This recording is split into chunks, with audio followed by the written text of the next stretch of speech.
কাল তো তোমরা সবাই দেখেছিলে, কাল ছিল আমাদের স্বপ্নপুরীর বার্থডে। ওই জন্য গার্লফ্রেন্ড দুটোকে সাথে নিয়ে প্রায় বহুত দিন পর এই সুন্দর গেটটা পার করলাম। আর এদিকে পা রাখতেই মনের ভিতর একটা আলাদা ভালোবাসা ও আবেগ কাজ করছিল। আর ভিতরেই পা রাখতে আমার মনে পড়ে যায় সেই ছোটবেলার স্মৃতি, কত আনন্দ, কত টাইম কাটানো, সবকিছুকে অনেক মিস করছিলাম আমি। সেই দিনগুলো যদি একবার ফিরে পেতাম তার থেকে হয়তো বেটার কিছু কখনোই হতো না। দাঁড়িয়ে দাঁড়িয়ে স্টেজের প্রোগ্রাম দেখতে দেখতে একটু খিদে লেগে যায়, তাই চলে এসেছিলাম বাইরে। আর একটা ফ্রেন্ড আমাদের 12 ভাজা ও কামরাঙা কিনে দেয়। সো অনেক অনেক থ্যাংক ইউ তোমাকে এত সুন্দর জিনিস আমাদেরকে খাওয়ানোর জন্য।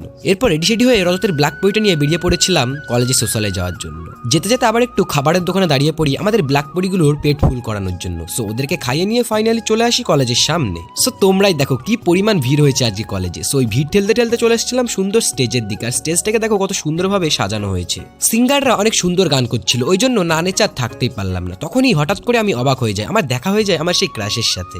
সো তোমরাই দেখো আমার সাথে দেখা হওয়ার পর ওরা কি বলছে।